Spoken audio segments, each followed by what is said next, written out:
बोलो श्री रामचंद्र की जय, सनातन धर्म की जय, बाकी बिहारी लाल की जय, सभी संत ऋषि मुनियों की जय। बहुत सुंदर सी आध्यात्मिक धार्मिक कहानी है कि प्रभु श्री राम ने बताया कि किन चार लोगों पर कभी भरोसा नहीं करना चाहिए। चार लोगों पर कि वो कौन से चार लोग हैं जिन पर हमें भरोसा नहीं करना चाहिए। तो आइए चलिए देखते हैं कि किन चार लोगों पर कभी भरोसा नहीं करना चाहिए।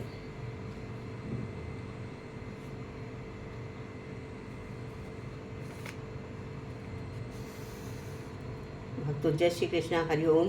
बोलो श्यावर रामचंद्र की जय। भगवान श्री राम ने बताते हैं कि चार लोगों पर कितने भी सगे क्यों ना हो, इन चार लोगों पर जीवन में कभी भी भरोसा मत करना। भगवान श्री राम और माता अपने धाम चित्रकूट धाम में भ्रमण कर रहे थे। तभी माता सीता भगवान श्री राम से कहती हैं कि स्वामी, हमें कौन से चार लोगों पर भरोसा जीवन में कभी नहीं करना चाहिए। तब आगे भगवान श्री राम कहते हैं कि हे देवी सीता, चार लोगों पर जीवन में कभी भरोसा नहीं करना चाहिए, क्योंकि वो चार लोग दूसरे के सभी की स्त्री और धन को देखकर नियत को खराब कर लेते हैं। तो वे चार लोग कौन हैं जो दूसरे की स्त्री और धन को देखकर अपनी नियत खराब कर लेते हैं। तो चलिए इस कथा के माध्यम से समझते हैं। एक गांव में एक किसान रहता था। उस किसान के 4 पुत्र थे। चारों पुत्र धीरे धीरे बड़े होने लगे। किसान के 3 बेटे तो काफ़ी बुद्धिमान थे, लेकिन उसका छोटा बेटा कुछ कम अक्ल का था। लेकिन उसमें एक विशेषता थी कि वो जितना भी कम अकल का था, उसका शरीर उतना ही बलशाली था। वो बहुत तगड़ा और हष्ट-पुष्ट था। एक दिन उस किसान ने सोचा कि मेरे तीनों बेटों को काफ़ी बुद्धिमान है, वे अपना जीवन किसी न किसी तरह से काट लेंगे, लेकिन छोटा बेटा पुत्र कम बुद्धि वाला है, उसकी जीविका के लिए मुझे बड़ी चिंता रहती है। फिर काफ़ी सोच विचार के बाद वो इस नतीजे पर पहुंचा कि क्यों ना अपने छोटे बेटे को पुनः पहलवानी ही सिखवा दूं। वैसे ही इसका शरीर देखने में पहलवानों जैसा है। अब तो किसान ने अपने पुत्र को पहलवानी करवाना शुरू कर दिया। उसे बहुत अच्छी अच्छी पहलवानों की खुराक मिलती थी। अब तो किसान का बेटा छोटा पुत्र बहुत जल्दी ही बड़ा ताकतदार पहलवान बन गया। धीरे धीरे समय बीतता गया। कुछ समय बाद किसान ने अपने तीनों बड़े पुत्रों का विवाह कर दिया। जब किसान के बड़े पुत्रों का विवाह हो गया तो 3 पुत्री वधू स्त्रियां भी वो किसान के छोटे बेटे को दिन रात जलने लगी। वे मन में सोचने लगी कि ये छोटा वाला देवर कुछ काम तो करता नहीं है, पूरे दिन पड़ा रहता है, और हमारे पति काम कर धंधे करते चले जाते हैं और बैठे बैठे मौज से खाता उड़ाता है। ये सोचकर किसान की तीनों बहुओं ने अलग होने के लिए विवाद खड़ा कर दिया। जब बहुएं अलग होने की जिद करने लगी तो किसान ने मन में सोचा कि अब मुझे अपने छोटे बेटे का भी विवाह कर देना चाहिए। यही सोचकर वो किसान ने किसी प्रकार अपने छोटे पुत्र का विवाह भी संपन्न करा दिया। संयोग से उस पहलवान की पत्नी बहुत ही सुंदर और बुद्धिमान थी। आसपास के क्षेत्र में कोई भी स्त्री उसके समान सुंदर नहीं थी। और छोटे पुत्र का विवाह होने के बाद किसान ने अपने चारों पुत्रों को अलग अलग कर दिया, ताकि घर में किसी प्रकार बात को लेकर विवाद न हो। जब चारों बेटे अलग हो गए तो किसान के 3 बड़े बेटों को काफ़ी बुद्धिमान थे। वे तीनों अच्छी तरह कमाने खाने लगे, परंतु छोटा बेटा पहलवान था। उसका तो सिर्फ एक ही काम था, अच्छा खासा खाना और प्रतिदिन पहलवानी करना, जिस कारण बहुत जल्दी ही उसके ऊपर कंगाली आने लगी। जब घर के खर्चे पूरे नहीं हुए तो पहलवान की पत्नी उसने दिन रात लड़ने झगड़ने लगी। वो कहने लगी कि तुम कोई काम धाम तो करते नहीं हो, सिर्फ दिन भर पड़े रहते हो, तुम्हें खाने को अच्छा चाहिए, इस तरह से हमारा गुजारा कैसे हो पाएगा। अब दोनों पति पत्नी विवाद होने लगा, क्योंकि पहलवान की पत्नी काफ़ी बुद्धिमान थी। इसलिए उसने कुछ सोच विचार कर एक दिन अपने पति से कहा कि तुम इस देश से राजा के पास जाओ और राजा से कहना कि मुझे नौकरी दे दो। पहलवान कहने लगा कि ये तुम क्या कह रही हो, मैं तो कोई काम करना ही नहीं जानता, लेकिन कुश्ती लड़ सकता हूँ और भोजन कर सकता हूँ, इसके अलावा और कोई काम मुझे आता ही नहीं है। तो राजा के यहाँ मुझे नौकरी कैसे मिलेगी? किसी प्रकार अगर मिल भी गई तो मैं वहाँ क्या काम करूँगा? वो पहलवान की पत्नी कहने लगी कि वो सब तुम मुझ पर छोड़ दो, जैसा कहती हूँ वैसा ही करो। तुम महाराजा के पास जाओ और महाराजा से कहना कि मुझे लकटिया की नौकरी दे दो और बिल्कुल भी मत बताना कि तुम्हें कुछ नहीं आता है। पहलवान की पत्नी पहलवान को समझा बुझा कर महाराजा के पास भेज देती है। पहलवान उदास मन राजा के दरबार की ओर चल देता है। जब वो राजा के दरबार में पहुंचा तो महाराजा ने देखा तो बहुत हट्टा कट्टा पहलवानों जैसा शरीर वाला एक आदमी मेरे दरबार में आया है। महाराज ने उसे देखकर उससे पूछा, आप किस लिए आए हो? तो वो कहने लगा, महाराजा मुझे नौकरी चाहिए। राजा ने कहा, अच्छा ठीक है, लेकिन पहले आप हमें ये बताओ कि आप करोगे क्या? आप क्या काम कर सकते हो? तब वो पहलवान कहता है कि महाराज, ऐसा काम जो आपके राज्य में कोई ना कर पाए वो काम मैं करूँगा, परंतु उसके बदले मैं आपसे 1,00,000 टका का वेतन लूँगा। राजा कहने लगा, अच्छा लगता है, नौकरी करोगे? वो पहलवान उन्होंने लगा जी। महाराज ने अपने मंत्रियों से विचार विमर्श किया और कहा, देखो तो जरा, क्या हमसे पहले कभी किसी पूर्वज राजा ने किसी लटकिया की नौकरी की कर पर रखा है या नहीं? मंत्री ने जब पुराने दस्तावेज खंगालने शुरू पता किए तो पता चला कि महाराजा के पिता ने भी एक लकटिया को नौकरी पर रखा था। मंत्री कहने लगा कि महाराज, आपके पिता ने भी एक लकटिया की नौकरी को रखा था। उसने मंत्री की बात सुनकर राजा बोला, तो ठीक है, हम भी अपने यहाँ 1,00,000 टकिया की नौकरी पर रख लेते हैं। यही सोचकर राजा ने पहलवान को लकटकिया के रूप में अपने यहाँ नौकरी दे दी और कहा, जब हमें तुम्हारी आवश्यकता होगी हम तुम्हें बुलवा लेंगे, तब तक आप हमारे अतिथि गृह में रह सकते हो। अब तो वो पहलवान बड़े ही आराम से उस राजसी महल में रहने लगा और उसी दिन से वो पहलवान 1,00,000 टकिया वेतन पाने लगा। अब वो प्रतिदिन पहलवानी करता, घूमता फिरता, आराम से खाता। धीरे धीरे यूं ही कुछ समय बीत गया। एक दिन राजा और उसके मंत्री पहलवान ने कहने लगे कि तुम कई दिनों से अपने घर नहीं गए हो, इसलिए अपने घर हो आओ और हम भी तुम्हारा घर देख लेना चाहते हैं, इसलिए हम भी तुम्हारे साथ चलेंगे। महाराजा की बात मानकर पहलवान राजा और मंत्री को लेकर अपने गांव के चल देता है। पहलवान राजा और मंत्री को देखकर जब अपने घर पहुंचा तो पहलवान की पत्नी ने देखा कि राजा और मंत्री हमारे घर आए हैं, तो उसने उनके लिए बड़ा ही स्वादिष्ट भोजन बनाया और उन्हें अपने हाथों से परोसा। तभी राजा के वजीर की नज़र पहलवान की पत्नी पर पड़ गई।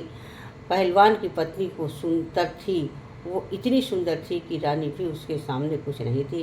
राजा ये देखकर आश्चर्य में पड़ गया। भोजन कराने के बाद महाराजा और मंत्री वापस चले गए। जब राजा मंत्री से कहने लगा कि मंत्री को पहलवान की पत्नी कितनी सुंदर है, उसके सामने तो हमारी पत्नी कुछ भी नहीं है। तब मंत्री ने कहा, हाँ महाराजा, पहलवान की पत्नी सुंदर स्त्री, परंतु क्या किया जाए, ये तो अपना अपना नसीब है। किसी के नसीब में सोना है तो किसी के नसीब में मिट्टी भी नहीं है। राजा बोला कि मंत्री जी, हम पहलवान की पत्नी को पाना चाहते हैं, इसलिए मुझे कोई तरकीब बताओ, हमें क्या करना चाहिए? मंत्री कहने लगा कि महाराज, मुझे कुछ समय दो, मैं कोई ना कोई उपाय सोचकर आपको बता दूंगा। राजा और मंत्री उसी दिन पहलवान की पत्नी को हड़पने का षड्यंत्र रचने लगे।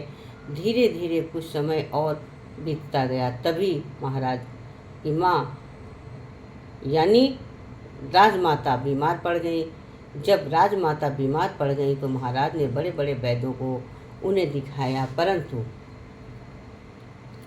कोई भी वैद्य नहीं ठीक कर पाया। एक दिन एक वैद्य जी आए, तभी मंत्री ने मन में एक योजना की कि पहलवान की पत्नी को पाने का एक ही मौका है। पहलवान ने कहा कि जो कार्य कोई नहीं कर सकता वो मैं कर सकता हूँ।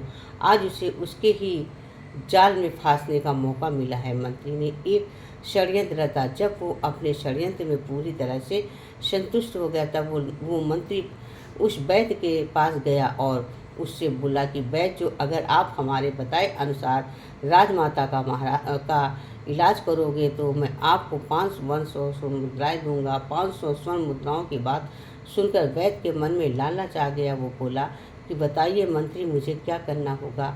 मंत्री बोला कि मैं वैद्य की जी, आप राजमाता के इलाज किए राजा से ऐसी वस्तु की मांग करना जो कहीं भी उपलब्ध ना हो। 500 स्वर्ण मुद्राओं के लालच में आकर वैद्य कहने लगा कि मंत्री जी, मैं ऐसा ही करूँगा। अब मंत्री वैद्य को लेकर राजमहल में वैद्य जी बड़े पहुँच गया। महाराज, ये वैद्य जी बड़े माने हुए हैं, मैं इन्हें बहुत दूर से बुलाकर लाया हूँ। ये वैद्य जी राजमाता का इलाज करना चाहते हैं। महाराज बोले, तब तो बड़ी ही प्रसन्नता की बात है। राजा फौरन उस वैद्य को साथ लेकर राजमाता के पास पहुँच गया। वैद्य ने राजमाता की नब्ज देखी और नब्ज देखकर राजा से कहा कि महाराज, इनका इलाज अब संभव नहीं है। ये सुनकर राजा एकदम घबरा गया और कहने लगा, क्यों वैद्य जी, क्या बात है। वैद्य जी ने कहा कि राजन, आपकी माता को सिर्फ एक ही वस्तु ठीक कर सकती है। राजा कहने लगा, बताओ क्या है। फिर वैद्य बोला कि महाराजा, वो बहुत बड़ी वस्तु है, दुर्लभ है, इतनी आसानी से नहीं मिल सकती। राजा बोले, आप बताओ तो सही, मैं उस औषधि को कुछ भी करके ढूंढ लाऊंगा। वो वैद्य ने बताया कि महाराजा, यदि आप 4 हूर बेला मंगवा दो तो आपकी माँ ठीक हो सकती हैं।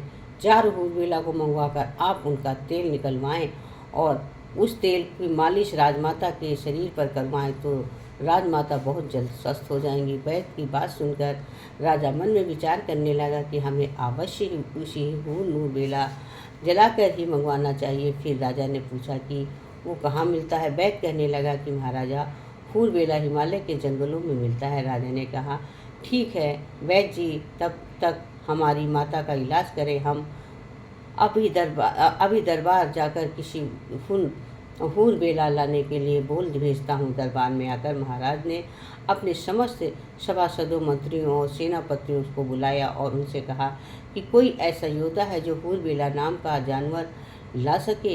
ये बात सुनकर कुछ समझदार व्यक्ति कहने लगे कि महाराज, ये हूर बेला क्या होता है, उसने आज तक सुना ही नहीं था, ये नाम कभी सुना नहीं। राजा कहने लगे कि एक प्रजाति का जानवर होता है जो हिमालय के जंगलों पर रहता है। राजा की बात सुनकर संपूर्ण दरबारी चुप हो गए, क्योंकि जिस हूर बेला की बात राजा कर रहे थे, आज तक किसी ने उस जानवर का नाम ही नहीं देखा सुना था। अब तो राजा उन्हें चुपचाप देखकर मंत्री को कहने लगे कि मंत्री जी, ऐसे तो काम नहीं चलेगा। राजमाता को बचाने के लिए हमें हूर बेला जानवर को लाना ही होगा। फिर मंत्री कहने लगे कि महाराज, जो पहलवान हमारे यहाँ केवल बैठे बैठे तनख्वाह ले रहा है, ये किस दिन काम आएगा। क्यों ना ये हूर बेला उसी के से मंगवाया जाए। आप उससे बुलाकर उससे कहो कि वो एक महीने के अंदर हूर बेला को ला कर दे, नहीं तो उसे फांसी पर चढ़ा दिया जाएगा। मंत्री ने आगे कहा कि महाराजा, अगर पहलवान हूर बेला लेने जाएगा तो कभी लौट कर नहीं आ पाएगा, क्योंकि हूर बेला नाम का कोई जानवर होता ही नहीं है। महाराज ने पूछा, क्या मतलब। तब मंत्री ने महाराजा को अपने द्वारा रचे गए सारे षड्यंत्र के बारे में धीरे धीरे बता दिया। मंत्री का षड्यंत्र सुनकर राजा अत्यधिक प्रसन्न हो गया और बोला कि वो मंत्री जी, आपने तो बहुत अच्छा उपाय निकाला। हम कल ही पहलवान को हूर बेला लाने के लिए भेज देंगे। अगर वो खाली हाथ वापस आया तो हम उसे फांसी पर चढ़ा देंगे, पर पहलवान की पत्नी को हम अपनी रानी बना लेंगे। अब तो राजा ने बिना देर किए कुछ ही सिपाही भेजकर पहलवान को अपने दरबार में बुला लिया। पहलवान ने दरबार में आते ही महाराज कहने लगे कि पहलवान, तुम काफ़ी समय से बैठे बैठे वेतन ले रहे हो, अभी तक तुमने हमारा कोई काम नहीं किया है। अब तुम्हारे लिए एक आवश्यक काम आ गया है। पहलवान बोला कि आदेश कीजिए महाराज, मैं अवश्य करूँगा। तब राजा कहता है कि हमें 4 खूर बेला जानवरों की ज़रूरत है। उनका तेल निकालना है और तेल निकालकर राजमाता के शरीर में पर मालिश करवानी है, जिससे उनकी बीमारी दूर हो सके। राजा की बात सुनकर पहलवान सोच में पड़ गया और कहने लगा कि महाराज, मुझे कुछ समझ नहीं आया, ये हूर बेला क्या होता है। राजा ने कहा, हम भी नहीं जानते, लेकिन ये काम सिर्फ तुम ही कर सकते हो, इसलिए हमने इस कार्य के लिए तुम्हें ही चुना है। काफ़ी सोच विचार के बाद पहलवान कहने लगा कि ठीक है महाराज, आप मुझे कुछ समय दीजिए। तब महाराज बोले कि मैं आपको 1 महीने का समय देता हूँ। यदि आप 1 महीने में 4 हूर बेला नहीं लाए तो आपको फांसी पर चढ़ा दिया जाएगा। पहलवान महाराज की बात सुनकर घबरा जाता है और महाराज के आदेश का पालन करने के लिए हिमालय की ओर चल देता है। रास्ते में वो सोचता है कि हमने तो कभी इस जानवर के बारे में सुना ही न था, सुना ही नहीं, ना कभी देखा। शायद मेरी पत्नी को इस बारे में जानकारी हो, इसलिए वो हूर बेला को ढूंढने से पहले मुझे अपनी पत्नी से मिल लेना चाहिए। अब तो इस समय समस्या का वही कोई हल बता सकती है। यही सोचकर वो सीधा अपने घर लौट जाता है और पत्नी को सारी बात बताया।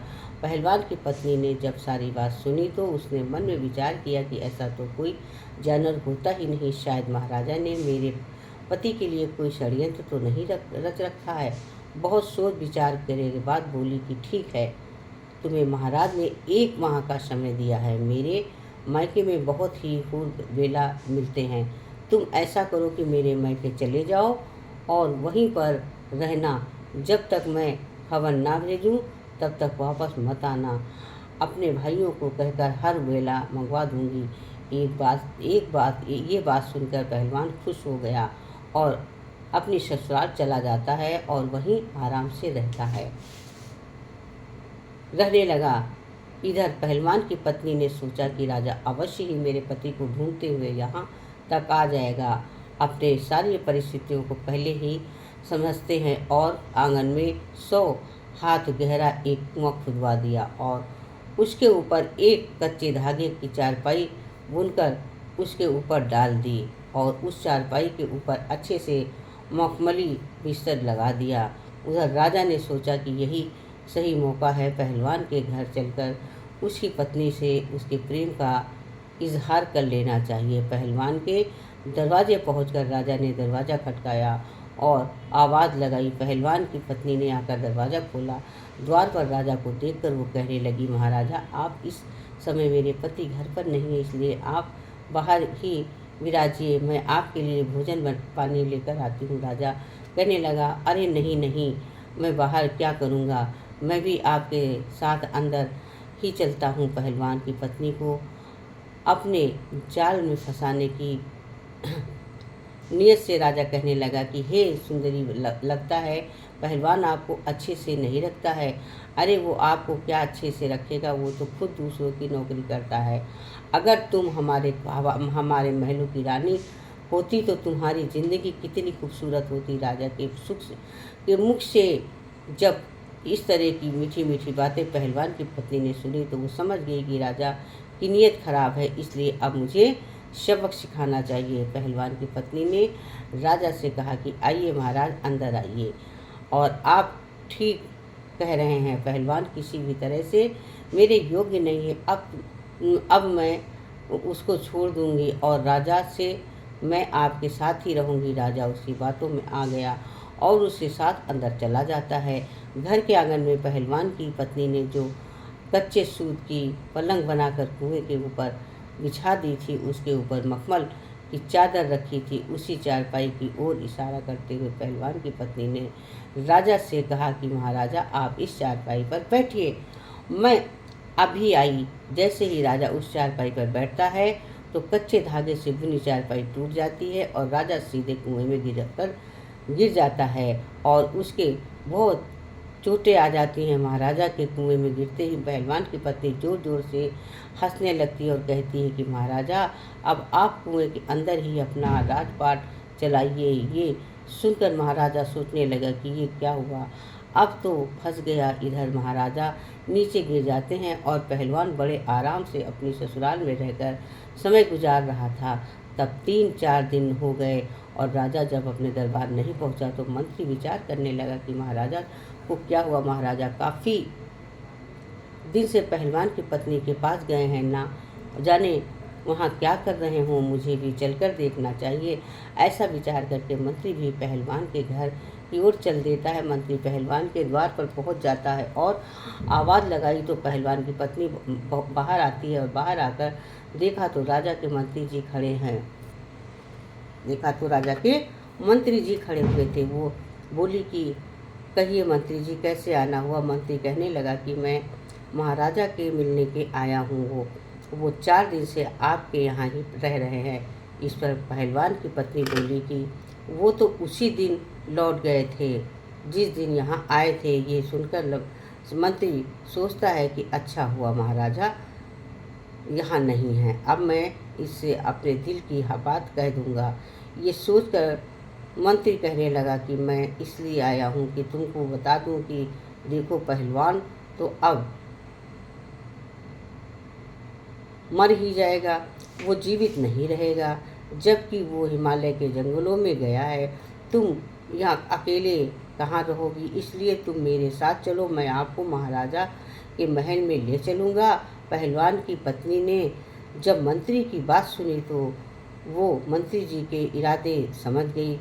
उसने फिर से दिमाग में काम लिया और कहने लगी कि आप मेरे साथ आइए।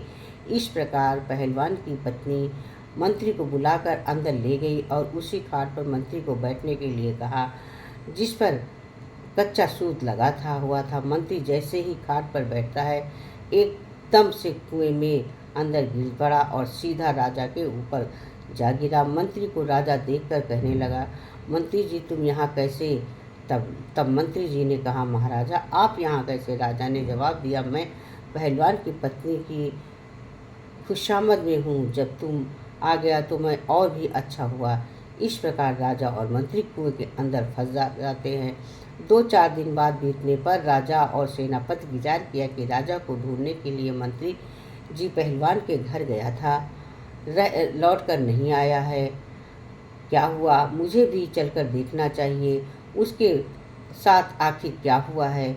वो पहलवान की पत्नी के पास तो नहीं है, रुक गए, ना जाने दोनों वो वहाँ क्या कर रहे हैं। ये विचार करके सेनापति भी पहलवान के घर और चल देता है। सेनापति जब शाम होने पर पहलवान के घर पहुँचा तो वो भी पहलवान की पत्नी से सुंदर रूप को देखकर अपनी नीयत खराब कर लेता है। पहलवान की पत्नी सेनापति को भी अपने घर के अंदर उसी खाट पर बिठाया जैसे सेनापति खाट पर राजा और सेनापति मंत्री बैठे हुए थे। वो भी कुएं में गिर गया। वहाँ जाल बिछा था, मंत्री पहले से ही वहाँ थे। राजा और मंत्री ने सेनापति को देखा तो कहने लगे, सेनापति तुम यहाँ कैसे आए। सेनापति बोला, अरे महाराज आप यहाँ कैसे। राजा, आप कैसे ढूंढने आया। राजा बोले, तुमने मुझे ढूंढ लिया, अब पड़े रहो इसी में। ये सोचने पर कहा, फंस गए। वो तो पहलवान की पत्नी को लेने आए थे, उल्टे ही उसकी जान लाले में पड़ गई। अब एक दिन रोजा कोतवाल ने मन में विचार किया कि मैं भी चलकर देखता हूँ महाराजा मंत्री सेनापति अभी क्यों नहीं लौटे। जो भी पहलवान की पत्नी के पास जाता आए लौट कर क्यों नहीं आता है, न जाने क्या लोग वहाँ कर रहे हैं, मैं भी चलकर देखता हूँ। यही विचार बनाकर कोतवाल भी पहलवान के घर को चल देता है। कोतवाल भी उसी प्रकार उसी कुएं में पहुँच जाता है। वहाँ राजा मंत्री और सेनापति पहले ही थे, विराजमान थे। ये देखकर राजा कहने लगा, कोतवाल जी आप यहाँ आए कैसे। कोतवाल ने पूछा, राजा आप यहाँ कैसे आए। राजा बोला, उसी तरह जैसे आप आए हैं। जब आप पड़े रहो यहीं। दोस्तों 100 हाथ गहरे कुएं में गिरने से भी सभी बहुत चोटें आई थी। कोई लंगड़ा हो गया, कोई लूला हो गया, किसी का चेहरा खराब हो गया, किसी की आँख चली गई। पहलवान की पत्नी रस्सी के सहारे थोड़ा बहुत भोजन व पानी भी लोगों को पहुंचा दिया करती थी ताकि लोग जीवित रहें। इस प्रकार राजा और उसके साथी कुएं में पड़े लगभग 15 दिन बीत गए। अब तो चारों ओर कुएं में पड़े पड़े बीमार पड़ने लगे। अब तो राजा मन में विचार करने लगा कि यहाँ कैसे छूटा जाए। अब तो मन ही मन बहुत दुखी हो रहे थे। उन्होंने आपस में सलाह की कि किसी प्रकार पहलवान की पत्नी से गिड़गिड़ा कर माफ़ी मांगे आदि मांगकर यहाँ से बाहर निकाल दिया जाए। बाद में हमें किए की सज़ा मिल चुकी है, अवश्य चलें। सोचकर पहलवान की पत्नी को आवाज़ लगाई और माफ़ी मांगते गिड़गिड़ाते हुए बोले, हमें माफ़ कर दो और हमें यहाँ बाहर निकाल दो। पहलवान की पत्नी जानती थी कि अगर इनको यहाँ से ऐसे ही जाने दिया तो लोग अवश्य ही हम पे बदला लेने के बारे में सोचेंगे, हमारा जीना मुश्किल कर देंगे। इसलिए उसने मन में एक नई योजना बनाई और महाराज से कहा, महाराज मैं आप लोगों को बाहर निकाल तो दूंगी और राजमहल की जाने दूंगी, लेकिन ऐसी मेरी एक शर्त है, जिस तरह से मैं आप लोगों को यहाँ से भेजूंगी वैसे ही आप लोग यहाँ से जाएंगे। महाराज उसके साथी उसकी शर्त मानने को तैयार हो जाते हैं। तब पहलवान की पत्नी कहती है, ठीक है, आपको दिन का इंतज़ार करना चाहिए और तीसरे दिन आपको आपके राजमहल तक स्वयं भिजवा देंगे। ये सुनकर राजा और उसके सभी साथी बहुत खुश हो गए। इधर पहलवान की पत्नी ने अपने बच्चों एवं सेठ में बच्चों को आदेश दिया कि आप लोग कुछ पक्षियों के पंखों की व्यवस्था करें। चिड़िया, कबूतर और समस्त पक्षियों से ज़्यादा पंख लेकर आओ और इस कमरे में उन पंखों को भर दो। उस शरीर को तीनों जेठों में, पुत्र पुत्र में, बालक में उन्होंने 2-3 दिन में कमरा पंखों से भर दिया। जब तीसरा दिन हुआ तो पहलवान की पत्नी ने अपने और जेठ के पुत्रों को बुलाया और उससे कहा कि एक्टिंग तारकोल की व्यवस्था करो। इस प्रकार से तारकोल की व्यवस्था की गई। फिर उसके बाद उसे गर्म किया गया। जब पतला हो गया तो उसे ठंडा करने रख दिया गया। ठंडा हो जाने पर उसे एक बड़ी कढ़ाई में भर कर रख दिया। उसके बाद पहलवान की पत्नी ने उसमें तीनों जेठों के सभी बच्चों की मदद से कुएं में से एक लोटा सा रस्सा डालकर सबसे पहले महाराज को बाहर निकाला और महाराज से कहा कि आप इस कढ़ाई भरे द्रव्य में डुबकी लगाओ और इसके बाद उस कमरे में जाकर लेट जाओ। राजा पहले से ही अधमरा हो चुका था, इसलिए उसने चुपचाप पहलवान की पत्नी की बात मानते हुए तारकोल की कढ़ाई में डुबकी लगाई और बगल वाले कमरे में जाकर लेट गया, जिस कमरे में पक्षियों के पंख भरे हुए थे।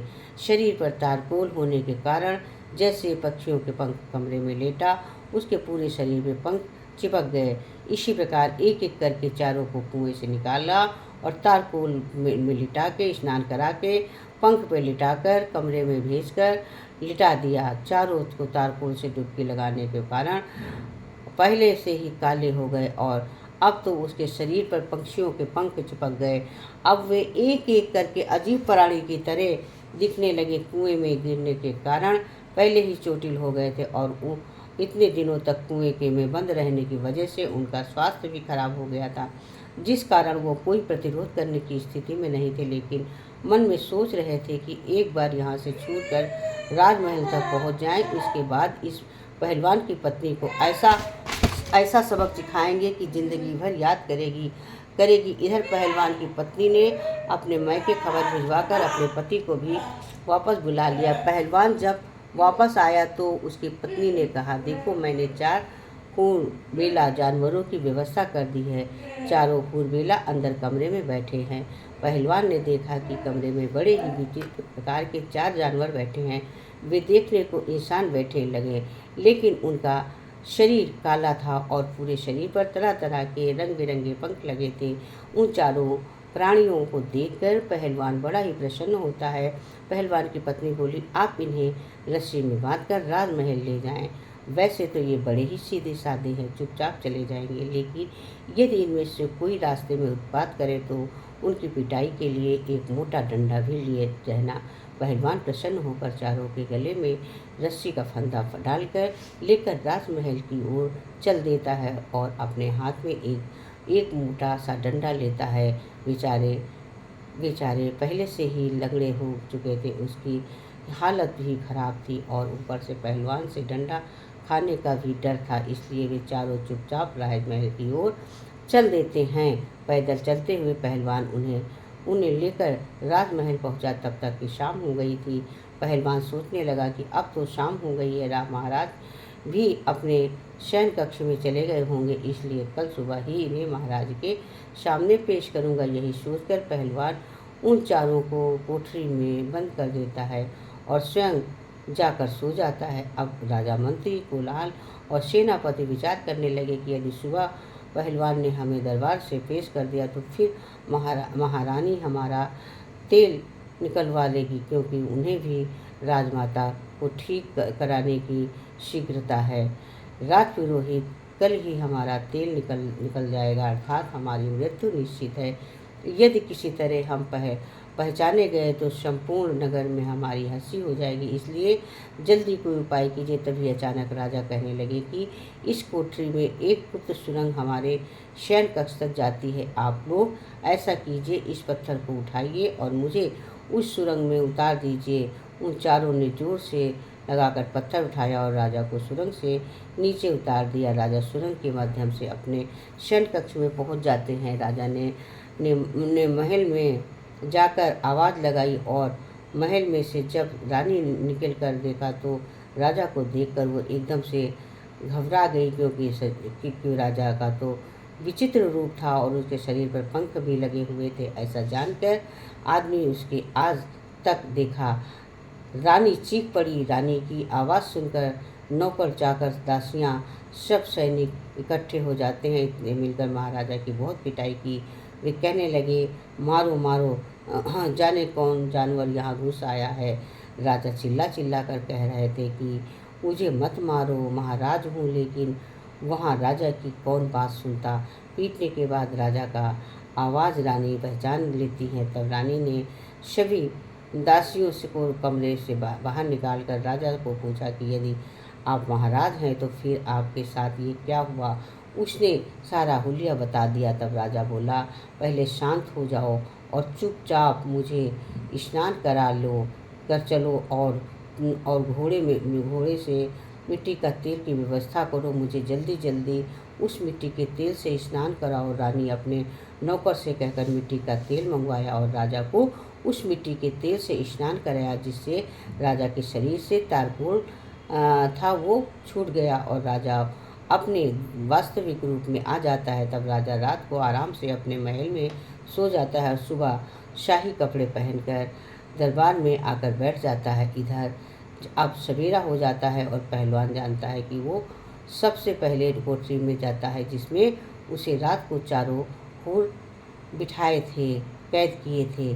जैसे ही पहलवान कोठरी के अंदर पहुंचा, उसने देखा कि 4 हूर बिलाओं से हूर निकल गए हैं, तो गायब हो तो 3 ही नूर बेला में बचे थे। अब तो डंडा लेकर तीनों को मारने लगा। वो पूछने लगा कि बताओ एक कहाँ गया। तीनों कहने लगे कि देखो भाई, हमें मत मारो, हम आपके साथ कुछ बता देंगे। पहलवान कहने लगा, जल्दी बताओ, क्योंकि महाराज 3 हूर बिला देखेंगे तो हमें फांसी चढ़ जाएगी। तीनों कहने लगे, देखो, जब राजा तुमसे ये कहें कि चौथा कहाँ है तो तुम ये कह देना कि हमें सब पता है। ज़्यादा पूछताछ करोगे तो हम तुम्हारी भी पोल खोल देंगे, तब राजा समझ जाएगा वो तुमने कुछ नहीं कहोगे। ये सुनकर पहलवान प्रसन्न हो जाता है और तीनों को लेकर राजा के दरबार में उपस्थित हो जाता है। संपूर्ण दरबार उन्हें देखकर आमंत्रित हो जाता है। पूछने दरबारी उन्हें देखकर हंसने लगे और सोचने लगे कि ये तो बड़े ही विचित्र जानवर हैं, ऐसे जानवर तो हमने पहले कभी नहीं देखे। राजा को पहलवान ने तीनों हूर बिलाओं को सौंप दिया। तीनों को देखकर राजा कहते हैं लगा कि पहलवान, मैंने तो तुमसे 4 हूर बेला मंगवाए थे, ये तो 3 ही हैं, एक कहाँ है। मैं अभी तुम्हें फांसी पर चढ़ा दूंगा। पहलवान कहने लगा कि महाराज, ज़्यादा बोलोगे मैं तो तुम्हारी पोल खोल दूंगा और मैं सबको बता दूंगा। पहलवान की ये बात सुनकर राजा सोचने लगता है कि शायद इसको इस बात का पता चल गया है। अगर इसने मेरी पोल खोल दी तो मैं कहीं मुंह दिखाने लायक नहीं रहूँगा। राजा चुपचाप उन तीनों को ले लिया और चुपके से उन्हें उनके पर भेज दिया और कहा कि जल्दी जल्दी स्नान करो, साफ सुथरे होकर वापस आ जाओ। मैं तीनों अपने घर जाओ और मिट्टी के तेल से स्नान करके साफ होते हैं। उसके बाद राजवस्त्र पहनकर अपने रूप में वापस आओ। दरबार की कार्रवाई स्थगित करते हुए चारों आपस में विचार करने लगे कि अगर इस पहलवान की पत्नी को पाने की इच्छा न करते तो शायद हमारे साथ ऐसा न हुआ होता। अब ये बात हम किसी को नहीं बता सकते हैं। अगर हम लोग पहलवान और उसकी पत्नी से बदला लेने का प्रयास करेंगे तो हम ये बात महारानी को बात पता चल सकती है और पूरे नगर में फैल सकती है, इसलिए इस रहस्य को गुप्त रखना ठीक है। इस प्रकार उन्होंने पहलवान को कुछ नहीं कहा और पहलवान आनंद से राजा के यहाँ नौकरी करता रहा। आगे श्री भगवान कहते हैं कि इस कहानी का उद्देश्य ये है कि दूसरे की स्त्री, दूसरे के धन के पीछे मत भागो। अगर भागोगे तो इसी तरह कायल होना पड़ेगा। कहते हैं कि ये 4 लोग हमेशा दूसरे की स्त्री एवं धन को देखकर नीयत खराब करते, इसलिए इन्हें कभी अपने घर बुलाकर मत लाना। नंबर 1, जो कामी और लालची हो, जिन्होंने कभी धर्म शास्त्रों को न पढ़ा हो और न सुना हो। नंबर 2, जिन्होंने कभी किसी को अपना आदर्श नहीं माना हो।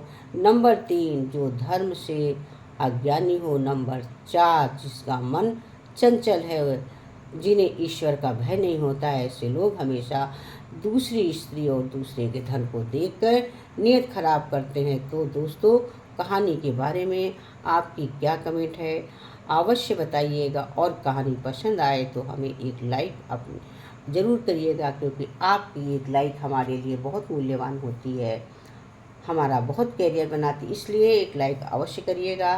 बोलो जय श्री राम। अगर आपको हमारी वीडियो अच्छी लगे देखने के लिए सब्सक्राइब करिए। प्रतिदिन हमारी वैसी ही वीडियो धार्मिक, आध्यात्मिक, शिक्षाप्रद कहानियाँ देखने के लिए सब्सक्राइब करें। बोलो जय श्री राम, जय जय श्री राम। कमेंट में जय श्री राम अवश्य लिखें। जय श्री राम।